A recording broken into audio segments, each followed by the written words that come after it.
Hello, and welcome back to the Outer Spaces podcast. Holy moly, do we got an episode for you today. I had Adam Linneman on from the Green Executive, and he's breaking down this concept of profit first for landscapers. He has an entire system that he's developed, and not developed. I mean, Mike Michalowicz came up with the entire system, but he's now created it and got the right allocation set for our industry. And if you don't know what profit first is, it's a system where you actually take monies each time you get paid from your customer. It goes to a general account, and then you break it up into smaller sub-accounts, if you will, that you can make sure that each time you get paid, it goes in the right account and you're not overspending in certain areas. It's a way to finally make a business work for you.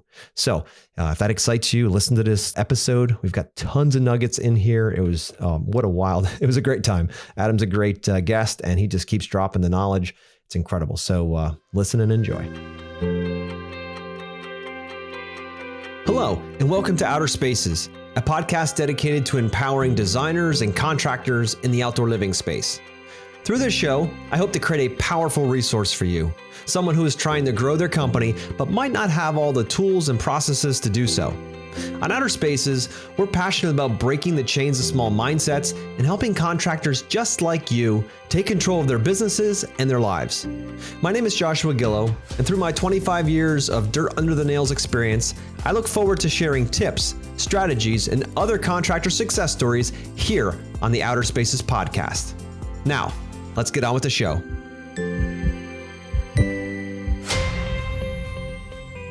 Hello, and welcome back to the Outer Spaces podcast. This is your host, Joshua Gillow, and today's episode is sponsored by Yes Express, where we help landscapers, hardscapers, and outdoor living pros double their sales in half the time. So today, we have a special guest on who he was part of taking this concept. You've heard us talk in the podcast before about this concept of profit first. Michael Michalowicz's book, and he's actually taken it and gotten it into the wording that works directly with our industry, the landscaping and hardscaping and lawn care industry. So I wanted to bring him on the show and talk about how he's seen the integration. He's done this with dozens of different companies, and I wanted to get a sense of how it makes it easier since he's looking at it through our eyes, and how he can actually help you see the benefits of actually working with different accounts and this whole entire philosophy to make your business more profitable, and also to help with you. Owning a business is not easy. It's very stressful at times, and having certain accounts allocated is going to help that stress level go way down, because you're not always wondering if you're going to have enough money at the end of the month. You actually know what's going on. So, Adam Linneman, welcome to the show. Thanks, Josh. I appreciate it. Awesome, man. So, hey, why don't we jump in here first? Tell us a little bit about your background, where you come from, how you got into the green industry, and and eventually how you started Green Executive and how that journey was. Sure. So I've been in the green industry since I was 14, like a lot of entrepreneurs, starting mowing grass around the neighborhood, making cash money and loving it, right? So I've had my business, Linneman Lawn and Landscaping, for going on 29 years now. Back in 2017 is when we started the Green Executive, which is a landscape industry consulting firm. We are Element software certified consultants. We are Profit First professionals, certified in the Profit First methodology, and also certified in QuickBooks. So that's what we do. We help other landscape contractors build better businesses and truly achieve and sustain permanent profitability. I love it. I love it. So what was the pivot? I mean, you've been going so many years mowing lawns and doing landscaping, and then all of a sudden consulting. How did that happen? So, I was in many peer groups in the past before I had my own consulting company. I've learned and went to a lot of great seminars from several of the greats that are out there still today, right? That are teaching others how to be better at business. And a lot of the things that I was hearing and learning is stuff I know, is stuff that I just need to implement myself. And I always felt like I had a good sense of accountability on my end. And I wanted to kind of help others with that as well. So that's where the Green Executive started, like I said, in 2017. It honestly was a movement of, what are we going to do when we retire, right? What's going to be the transition? And so with that, the start of launching actually a peer group, the consulting business took off. A lot of people loved the fact that my wife, Sarah, worked in the business, and she started consulting as well.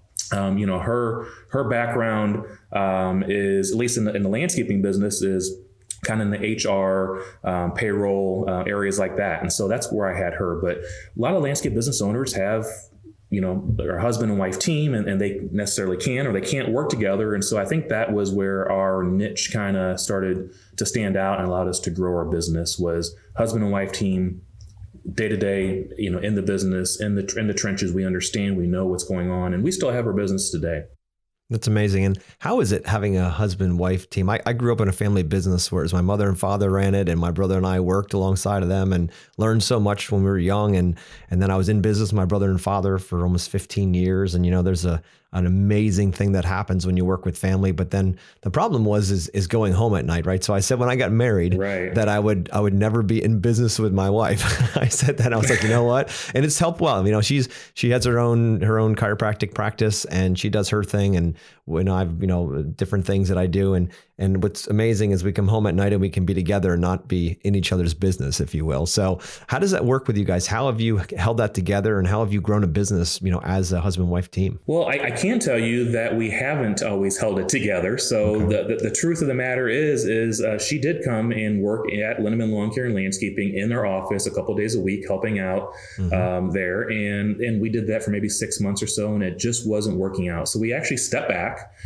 She stopped coming into the office. She started doing things more remotely. And that seemed to solve our problem of talking about work at nighttime and having disagreements and so on. And what she realized is, and I did too, is that we really need to have clear expectations of what each person's responsibilities are. Yeah. And there really needs to be pretty much a clear understanding of respect, I guess, at business, just like there would be at home, but you can't intermingle that. So it's important, if you do have a significant other that works in your business, is to really have job descriptions for each person and make sure there's clear definitions, so there's no commingling of things that could happen, I guess. So. Absolutely, dude. And I can reflect on that, watching my parents run a business and having them, when you start a business, you don't get a book from the state that tells you how to run a business. They just care about collecting taxes, right? So at the end of the day, you figure all that out on your own. And I remember many days when they're looking at each other like, I thought you were going to do that. No, I thought you were going to do that. No, I thought you were going to do that. Like they never had clear roles or anything in place. And that led to, some confrontations at times. So, it is so true, especially when you take that home to the dinner table and the bedroom, right? So it's like, we have to be clear on what these things are. And for some couples it works and for others it doesn't. But I'm glad that that's worked out for you and that you found your balance, and have that laid out. So that's really cool. So let's get into the profit first side of things. So tell us a little bit more about, for listeners who don't know what profit first is, where it comes from, what it even means, and how it can impact a business, regardless of the landscaping world, just in business in general. Sure. So profit first is a cash flow methodology, and how traditional accounting methods really looks at it as your sales minus your expenses equals your profit. So it's saying your profits last. Okay. Right. And what we say as profit first professionals is typically what comes last isn't most important to you in your life. Same thing with family, right? You put your family first. That's more important to you. So we flip that equation and we say sales minus profit equals expenses. And so through opening up a series of a minimum of 5 bank accounts, and every time you go to the bank to make deposits from the checks or the money you collect from your clients, you're simply divvying that money into these 5 separate bank accounts to bring clarity in your business. Okay. And when you do that, sounds like a lot of work, dude, right? I'm listening like, man, I got one bank account. I barely get to the bank once a week now. How the hell am I going to take my checks and break them up? I can't take a pair of scissors and cut them up, right? And then give them to them. So how does that work? How have you found people have been most successful in that? And why is that important to break up your checks this early? So what we have found is it's really maybe a 10 or 15 minute thing to do once a week. We recommend doing your allocations into your bank accounts once a week. Okay. And really what you're doing is you're depositing all your money into your one account at first, which is your income account. Mm-hmm. And then your other 4 accounts are going to be your profit account, your owner's pay account, your tax account, and your operating expense account. So after you deposit your money into your income account, you're simply doing bank transfers at home or wherever and moving certain percentages into those other accounts. So that's kind of the concept behind it. It's very, very similar to the old envelope system, like maybe your parents or your grandparents may have used back in the day, to where if one of them worked, they brought home the check and they cashed it. They took the cash and they divvied it up into different envelopes for different things. Maybe they put 10% towards groceries. Maybe they put 10% towards a vacation fund. Maybe they put another 20% towards the mortgage or so on. That's what we do with Profit First, but we use bank accounts versus envelopes. Got it. And then I love that, because if you put it into a general account, your general business account, then you can go home on your computer, on your cell phone, and you can move percentages around into these accounts and watch them. So I know for owning a business businesses for the last 25 years that sometimes, you put a lot of money in an account and the next thing you know, you're like, I got plenty of money in there. And then tax time comes and you don't have as much in there. And pretty soon other operating expenses come in and you don't have it. And you think you had all this money and you really don't. So the concept of putting this away. So what have you seen now that you've implemented this into not just your business, but in other people's businesses as well? What kind of result are you seeing with businesses who take this approach and actually divvy up the money and focus on profit before their expense side? So it's a mindset shift, right? Of putting your profit first. And it brings, like I said, so much more clarity of where the funds are going. Ultimately, what ends up happening is business owners realize that they're probably not either charging enough, their margins aren't correct, or their sales just aren't there. And that's why they're not meeting their bills. And what we say is that if you can't pay your bills, you can't afford your bills, right? Mm-hmm. So this really brings a lot of that into account. Also, something I want to mention too is oftentimes if a business is using accounting software such as QuickBooks or whatever, and if they run a profit and loss statement, and maybe their P&L says, hey, we made a 5%, a 10%, a 20% profit this year. But the problem that they have is most of the times is they might be showing a profit, but they don't actually have that cash, that cash profit in the bank. And so this is what Profit First solves, because what we do as Profit First professionals is we look at not only the P&L, but you also have to take into consideration your balance sheet.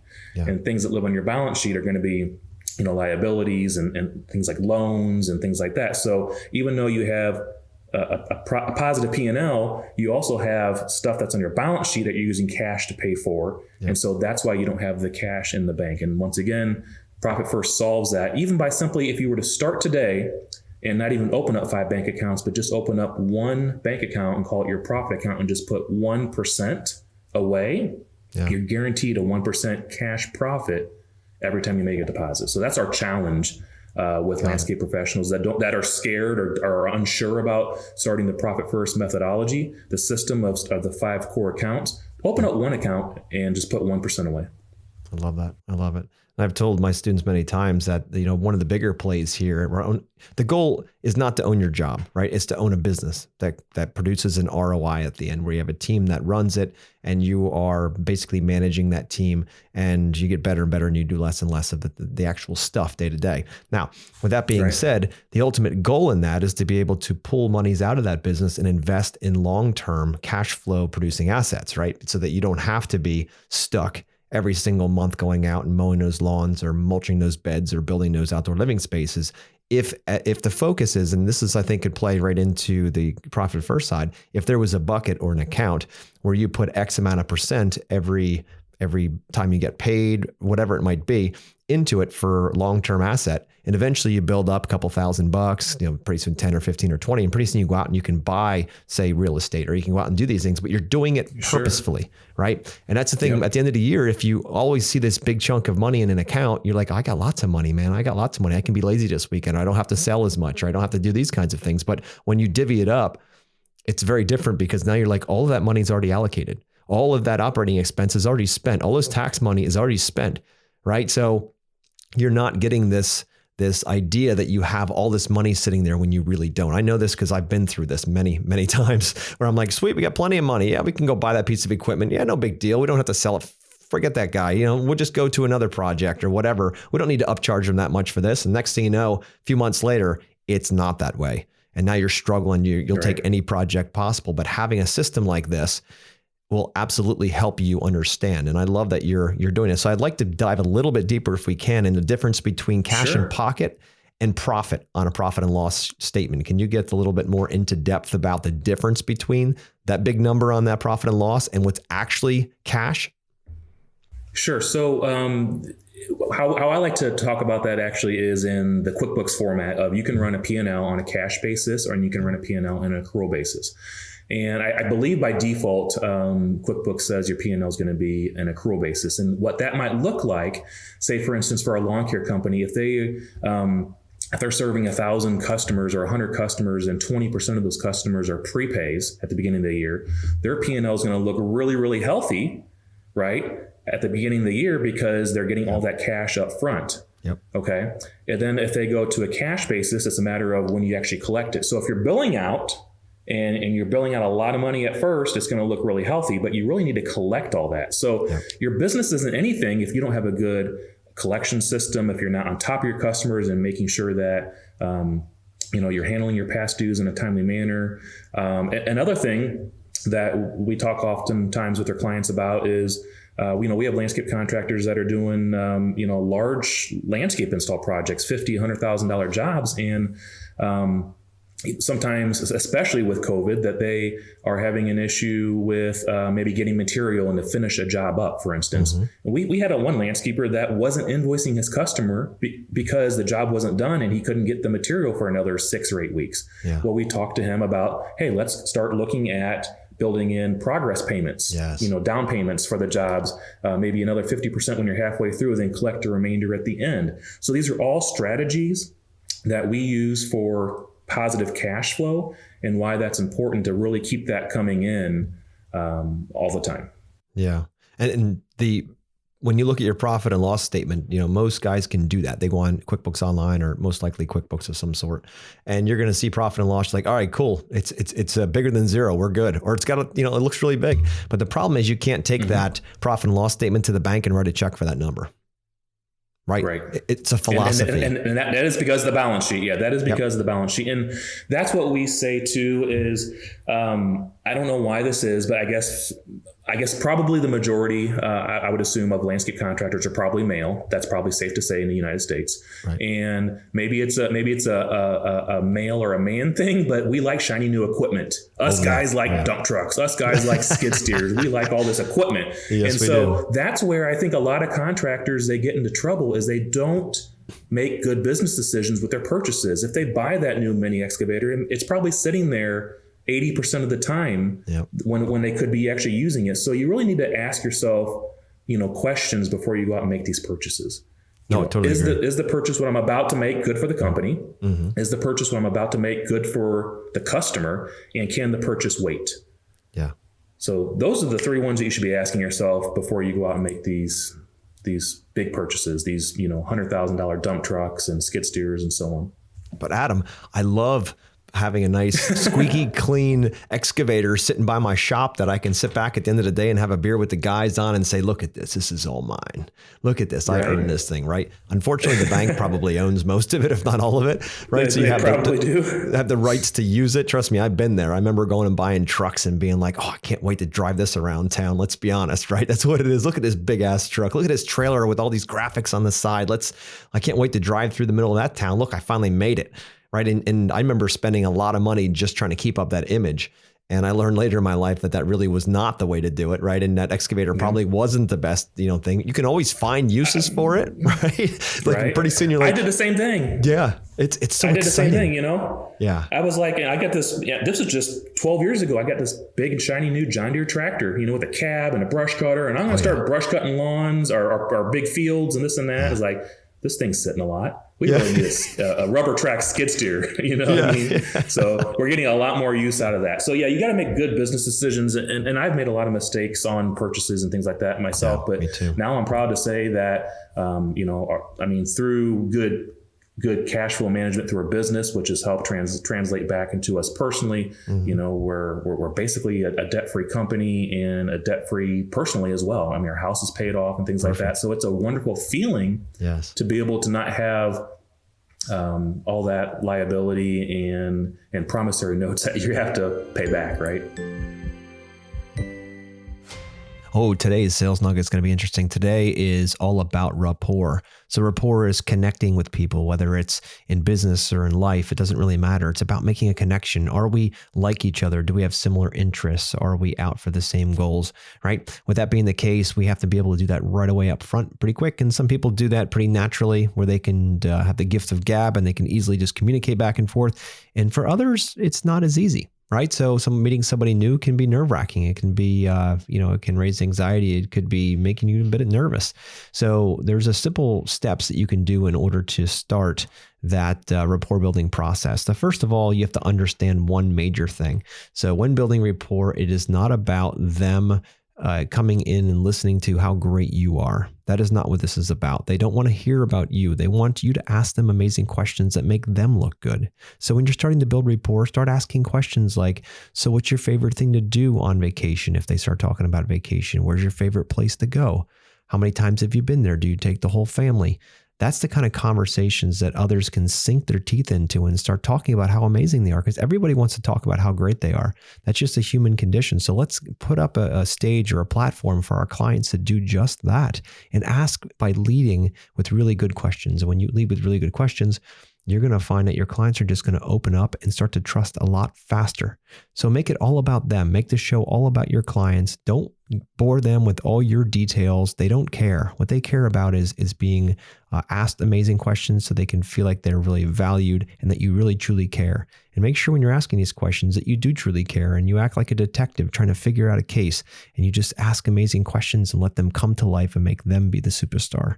That's the secret to building amazing rapport. So how did you get there, Adam? If you said about debt-free, on the business side, and we can even go into the personal side, like what was your philosophy? How did you get to that point? You're a young guy, so I'm curious how you got there. The wife helped out a lot. The wife is very, very frugal of a person. Sarah is, but she's smart. So, she made some conscious decisions to help make extra principal payments on loans that we had. Mm-hmm. And I think we've all probably heard, the stories behind that. For instance, on a 30-year note, if you make your extra principal payments, you can pay that off much quicker. Oh yeah. Maybe down to 15 or 20 years versus 30 if you're just putting a couple $100 a month extra towards that. So she helped out with that a lot. Yeah. And honestly was just, a supporter to get us, in a much healthier state. And when you start seeing the results, you're like, yes, this is awesome. And you feel so much better whenever you get some of these things, equipment and so on paid off. How does that feel though, when you finally have, that piece of equipment paid off and way early, or your house paid off way early? Like, how does it change the way you look at business and life? To me, when you have something large paid off, like a home mortgage, mm-hmm. It definitely makes you feel top of the mountain. I don't know how else to explain mm-hmm. it, but it does. Because there's so much of keeping up with the Joneses in this world. It's just nonsense oftentimes. Yeah. Our house isn't anything extravagant, but it's not 800 square feet either. But it just makes you feel so much better knowing that you have that, and then not to mention, like you mentioned, long-term assets. Well, we do have 6 or 7 rental properties, some duplexes, things like that. So we're investing into there. Mm-hmm. We know, we have 2 boys at home that are 11 and 13. We know that we want to probably either purchase again or move down to Florida, maybe to a warmer area outside of the St. Louis area when the kids get to be a little bit older. So we have those things and we have that cash in place that we're building up to where we can do that and not burden anybody else. It's a great feeling. And how are you finding extra cash? Now you've paid off a lot of your debt, but how are you finding extra cash to invest in these long-term cash flow producing assets? Real estate in this case. Extra cash. What do you mean exactly? Can you kind of? Well, obviously your bills have gone down now with the fact that you don't have these other bills. So that could obviously be mm-hmm. one way. But I know that often in the very beginning when I first started, it was always like the money that I did get, I wanted to go out and buy shiny things, right? Because mm-hmm. because it's a matter of proving, especially as a man, you want to prove that you're being successful, even though the bank owns most of it. But, mm-hmm. At a certain point, my wife and I started saving our monies. And as we did, we then had some monies left to the side so that when we got into real estate, that we could actually invest and have it. But that only happened because we consciously started putting money away, like I mentioned earlier in our conversation. So I didn't know if you had other ways you were thinking about how you got into real estate, why that was a good angle for you. And because I know personally, I'm financially free now. My family is as well because of real estate.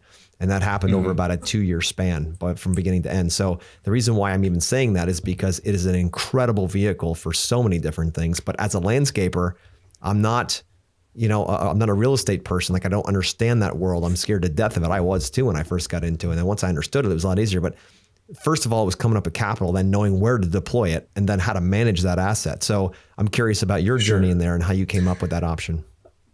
I would say we got into real estate a little bit by luck and a little bit by just being smart, once again, with our finances and paying things off quicker and whatnot.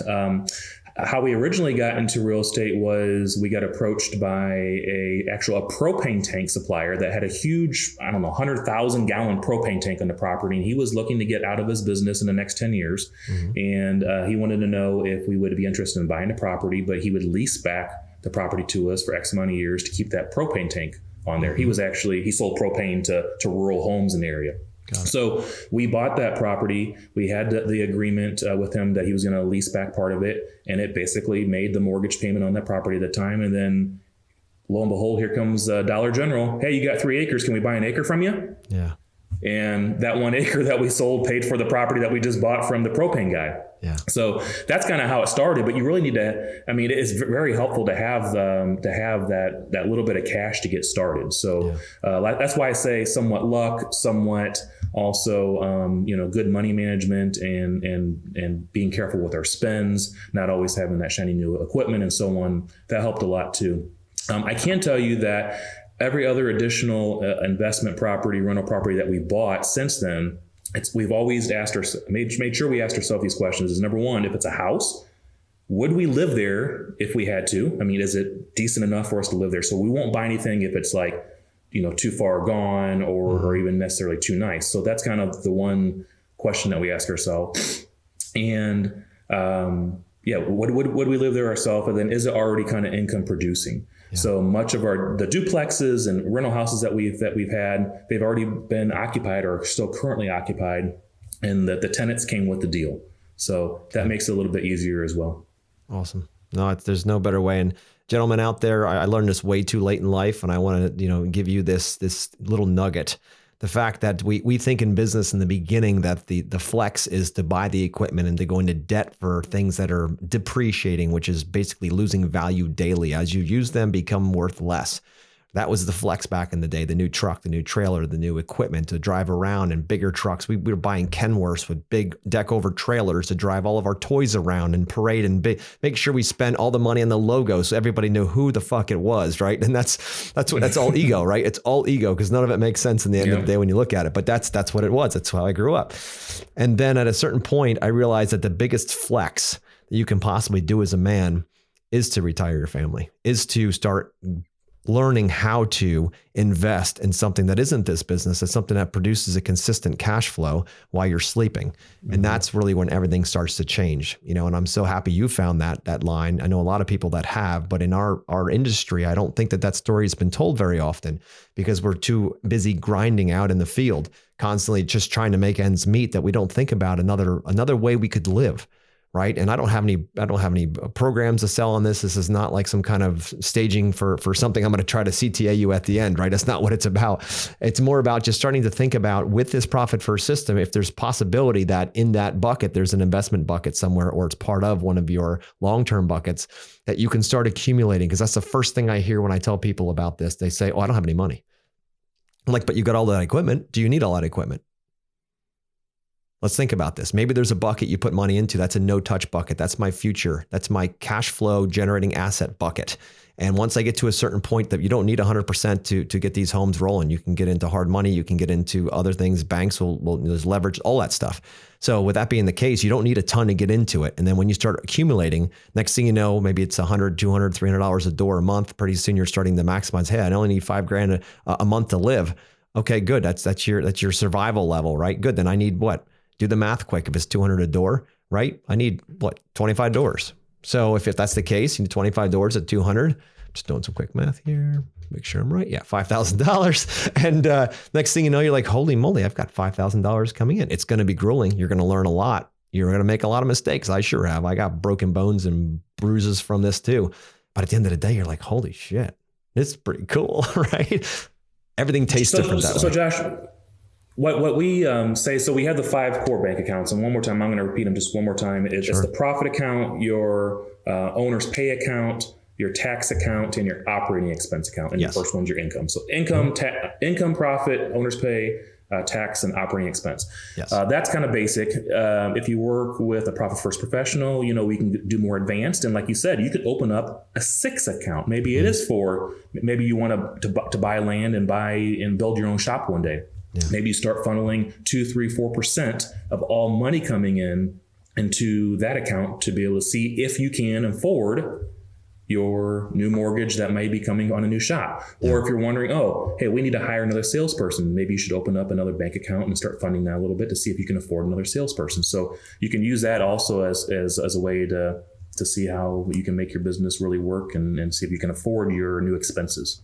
Absolutely. And to also be thinking through a business side of things that you should have at least, I've heard a lot of different things, but I like to have at least 3 to 6 months of core capital sitting in an account. So if your burn rate is $10,000 a month, you should have, 30 to 60,000 sitting somewhere in case things slow down, economic times change, something happens that you have a backup. So you're not going paycheck to paycheck. I know all this sounds amazing for people making money, but let's be honest. If you're out there grinding it every single day and you're not making money, all you're doing is stealing time from your family. Let's be honest. It's what it is. I've been there. It sucks. So if you're not out there charging what you're worth and not making money to put into these accounts, then it means you need to really rethink what you're actually doing out there. And is it just to get away from the family? Because if you're losing money, you're just stealing from them. So this might be a bit of an awakening for some. You might say, well, my market doesn't work that way. I can't charge as much. You are only going to charge as much as the value you bring to your customers. The more value you bring to your customers, the more you can charge. And maybe the customers you have right now aren't the right ones for you, for your new future. Maybe you need to level up your customers because there's always people out there with money. I don't care what the economic time, there's always people with money out there. And the ones that have more of it, they tend to spend it no matter when. So maybe you're just talking to the wrong people. Maybe you've got your ladder up against the wrong building and you keep climbing up and eventually you realize, oh crap, these people are never going to be able to take me where I want to go. I need to go to a different building and start climbing again. And that doesn't have to be all at once. You can do that slowly. You can just start twisting and moving over to the other building. But just a thought to go out there. Now, you did mention before about payment process, when it comes to being paid for projects. I know I struggled with this over the years because I was afraid to ask for money from clients. And when they would give me a deposit up front, I tried to get as much as I could. This way I didn't have to ask later for it. And then sometimes that pushed people away. And other times I got all that money, to your point earlier in this conversation. And then my bank accounts were just spanking full of cash. And then I'm thinking like, man, I got all this money. And I wasn't thinking 6 months out by the time I actually build all this stuff. And there's no expenses tied to that. It's all income. And that's when you go out and buy that truck because the year is going to be amazing because it's coming up. We're recording in December. You get a couple of nice big deposits over the winter and it looks like you're rich. And then all of a sudden come midsummer after you've built, you're poor again, right? It's just up and down. And that's what I love about this profit first concept is you don't have the chance to do that because you've already had that allocated. It saves you from those kinds of experiences. But we talk about payments for projects and we've used a couple of different methods to do this, but the ultimate goal in any business, and I want to hear more of your take on this as well, is to make sure you're getting paid in an order of expense. So if you're getting $100, that you're actually expensing whatever expense to that $100 happens at around the same time you get the money. Not that you get a huge swath of money and then you've got 6 months and you wait till the very end of the project is completely finished and then you get the last chunk of money. To have it done in progress payments, as you mentioned, as for us, we're design managed, so we don't have any in-house crews. So as we get paid from our client, our partners get paid as well. So if we don't get paid, they don't get paid. That's just how it works, right? So there's never money out of pocket. We don't fund this. We're not a bank. So I want to hear your side of how that works better with your system and what you've found as far as these progress payments, how it helps with cash flow, and how it really helps with people running a more solid business that's not kind of wiggly all over the place based on how monies are coming in. Sure. Well, let's start with, with like the progress payment. So like I mentioned, hardscape projects, I highly recommend getting a chunk down in the beginning, maybe a progress payment in the middle, and then invoicing out the remainder at the end. On the lawn care side of things, I think it's huge. And this was, I feel like something I should have done way sooner back in my career. But, we used to start cutting grass maybe in the St. Louis area in the March, early April. We would cut for 4 weeks. We send out an invoice and we give them 30 days to pay. In the meantime, I'm paying payroll, I'm paying expenses, I'm paying all these other things. And now I'm not having that great cash flow coming through, and I'm having a hard time paying my bills. So what we did is we started transitioning your customers to seasonal payments. So whether it be 9 months or 12 months, what was maybe a $2,000 or $3,000 lawn care residential account is now paying, a couple $100 a month for progress payments throughout the whole season or the whole year. That helps drastically. If you can get money up front, you're going to be cash flow positive. Obviously, you're going to have the money in the bank. You're going to have a much less of a difficult time on paying your bills as they come in, because your electric bill doesn't stop in December or January. That's right. But the grass cutting does. So you have to get creative. You have to be innovative with how you're charging your customers, and you have to take those things into consideration. One more thing I wanted to mention real quick is another mistake I feel like I made back in the day is we used to offer, 3, 5, 7% off of prepays for prepaid discounts for lawn care applications and so on. I don't know why we did that, because that was either all or half of our profit that we were making for the year on that. And we didn't realize that because we didn't know our numbers well enough at the time. Yeah. Now, what we do is we do know our numbers well, but we also still give a discount, but it's back in the form of a gift certificate towards future services. Okay. Nice. So if you go in any guy's wallet or woman's purse, you're going to find gift certificates that are probably expired and never been used. So you're going to have that. Yep. And then the ones that do use those certificates are going to be using them hopefully on upsells, on enhancements, and so on. So look at that and stop giving money off the top. You're so right, dude. The first time you give a discount to anything, it directly comes out of profit. Nothing else. Your expenses are always the same. Your manpower is always the same. Now, all of a sudden, it comes right out of that profit side. And so if you are working on shoestring budgets on projects and you have a 5 to 10%, net profit at the end, and you're giving them a 10% discount to sign up early, you're basically working for free.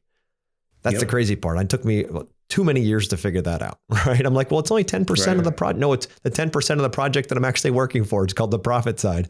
So it's so important. But to your point, have them kind of buy back in and to have other services and upgrades and things like that, which is going to be super important for, the longevity of the business and keeping everything moving forward. And so I love that concept. And so are you saying that the way you found for the lawn care side of things is to take like a lump sum for the whole year, or is it to take a small lump sum and then a monthly throughout the year? Like, I'm a little unclear about that. What we do is we simply would take the whole lump sum for the year and divide it into either 9 or 12 monthly payments is what we did for lawn care. Got it. And that was even, we actually did 9, 12 would be better. I didn't think we could push our customers to do 12 months and want to pay us, in December, January, because just the mindset of the customer, hey, they're not here doing anything. Haven't explained that, but we did 9. So we invoiced March 1st. It was due March 15th. If the customer didn't pay, we were like, hey, are you still a customer? Are you canceling? Why aren't you paying? That type thing. But we had cash up front, and that helped us with a lot of our expenses. And then, manpower is actually, heavier and overtime and things like that during our peak season too. So that helps out if you can get that progress payment up and then get paid quicker. And then I think it's important too is tidying up your AR, right? Staying on top of your past dues. I mean, that's huge also. Don't let customers get too far behind and cut off services early if you need to, and don't be taken advantage of. 100%, dude. 100%. And, it's important because especially in the hardscaping world, where we don't do monthly payments of any sort or big lump sums. They could be 20,000, 50, 100,000, whatever it might be for you. It's the management of those funds that is really where a lot of business owners struggle. I know I did when I first started out. I got these, when I started seeing 6 figures in the business account, I'm like, damn, this is incredible. Like coming from just doing basic cleanups and things like that, and eventually doing a bigger project where you get a $30,000 slug and you put it in there and you're like, man, I've never seen that much money before. The problem is, like I had mentioned before, you don't realize any of the expenses until later. So it looks like you have all this money, but it's the management of that money then. And we have to become money managers. And that's, again, something that we're not taught as business owners on Business Owner 101 when we sign that document to become an LLC or a business, right? So that's why I love this concept of profit first, because it makes it stupid simple. It's like you get $30,000 in, percentages go in each of these buckets. You got what you need. Let's go kill something else. You know what you can spend and what you can't spend it on. So take me through how you allocate how much goes in each of those accounts, and how you came up with those figures so that it's not just like this crazy like 5, 10, 15, 20% kind of thing. Like, how did you come up with that? Sure. So Mike Michalowicz actually came up with the target allocation percentages, and I have them here in front of me. And the percentages do change, though. And I want to stress that the percentages do change based off the company size. Okay. If you get to be a $10 to $50 million company, actually your owner's pay is probably like 0 or 1%, because you're taking at that point in time all the probably hundreds of thousands of dollars or millions of dollars that are in your profit account. You're taking distributions because this is more or less of a shareholder focus when you implement profit first, right? So, but those percentages do change as the company grows. And the reason why they change is because of overhead cycles. So a $2 or $4 million company is going to have much more overhead than a single solopreneur that is out cutting lawns. But let's just say for a company that's doing $250,000 in revenue or less, we're looking at 5% should go into the profit account. 50%, up to 50% owner's pay. Okay, so if you're doing $100,000 in revenue or $200,000 in revenue, we're recommending $50,000 to $100,000 in owner's pay if you're doing that much in revenue. Putting 15% away for taxes, that's what Profit First says. We have seen about 7 to 10%, a little more accurate. So just a heads up there for the landscape industry. And then your operating expenses about 30% or maybe 35% there. So it can be done. These TAPs or targeted allocation percentages are in our Profit First for Landscapers ebook that you can download right off our website, or get the Profit First book by all means. But these percentages are in there. Know that these are where financially healthy companies are hitting. Your percentages may be much less and lower, but the goal, as Profit First professionals, is to do an assessment of your business, at least over the last 12 months of your financials, to see where the company currently is in percentages, and then help you transition to a much healthier state.